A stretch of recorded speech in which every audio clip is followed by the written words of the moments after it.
मंडळी वयाच्या 90व्या वर्षी रस्त्यावर लाठी घेऊन उभा राहणाऱ्या एका आजींची गोष्ट आज आपण पाहणार आहोत। ही गोष्ट ऐकताना तुमच्या मनात एकच विचार येईल की आपण आयुष्यात खरंच काय करतोय।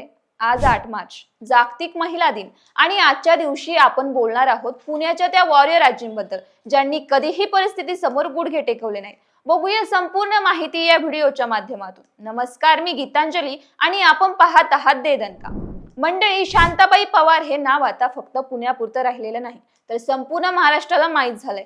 पुण्याच्या हडपसर भागात राहणाऱ्या शांताबाई यांचा प्रवास साध्या शब्दांत सांगायचा तर तो म्हणजे संघर्ष, जिद्द आणि निस्वार्थ प्रेम यांचा एकत्रित आविष्कार आहे। शांताबाई वयाच्या अवघ्या 8व्या वर्षापासून लाठीकाठी शिकल्या होत्या। त्या काळात एका मुलीने लाठीकाठी शिकणं हे साधं नव्हतं, पण शांताबाईंनी ते केलं आणि ती लाठी पुढे त्यांच्या आयुष्याचा आधारस्तंभ बनली। त्यांनी आयुष्यात खूप काही केलं। सीता, गीता, त्रिदेव यांसारख्या चित्रपटांमध्ये काम केलं। एवढंच नाही तर श्रीदेवी सारख्या दिग्गज अभिनेत्री सोबत काम करण्याचा अनुभव त्यांच्या गाठीशी आहे। पण या सगळ्यांपेक्षा मोठं काम त्यांनी केलं ते म्हणजे रस्त्यावरच्या अनाथ मुलांसाठी आपलं आयुष्य वाहून देणं। मग आलं 2020चं लॉकडाऊन आणि या लॉकडाऊनने सगळ्यांचं आयुष्य उद्ध्वस्त केलं। शांताबाईंनाही त्याचा चांगलाच तडाखा बसला। पतीचं निधन झालं, घरात खायला काही नव्हतं, लोकांकडे मदत मागायला गेल्या तर कुणी दारही उघडलं नाही, कुणी मदत केली नाही। त्या क्षणी एखादी सामान्य माणसं खचून गेली असती, हार मानली असती, पण शांताबाई सामान्य नव्हत्या। त्यांनी हातात लाठी घेतली आणि रस्त्यावर उतरल्या, फक्त स्वतःसाठी नाही तर त्यांच्या सोबत असलेल्या अनाथ मुलांची भूक भागवण्यासाठी।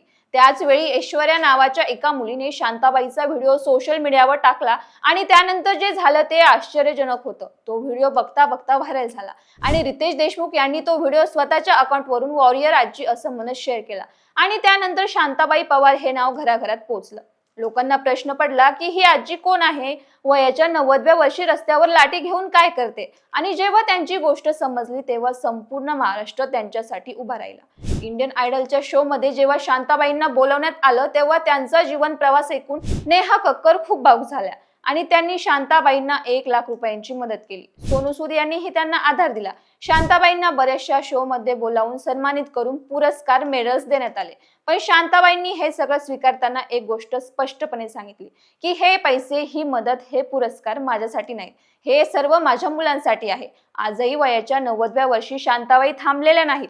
त्यांच्याकडे आज किमान 15 मुला-मुलींची जबाबदारी आहे। त्यांचं शिक्षण, त्यांचं पालन पोषण सगळं शांताबाई बघतात। रस्त्यावरून मिळणारे पैसे असो किंवा लोकांची मदत असो, सगळं या मुलांवर खर्च होतं। आज महिला दिनाच्या दिवशी जेव्हा आपण स्त्री शक्तीबद्दल बोलतो तेव्हा शांताबाई पवार यांच्यासारख्या महिला डोळ्यांसमोर यायला हव्यात, कारण त्यांनी शक्ती फक्त शब्दांत दाखवली नाही तर त्यांनी ती जगवून दाखवली। वयाच्या 8व्या वर्षापासून ते 90वी पर्यंत तेही एकटीने, निस्वार्थपणे, फक्त दुसऱ्यांसाठी।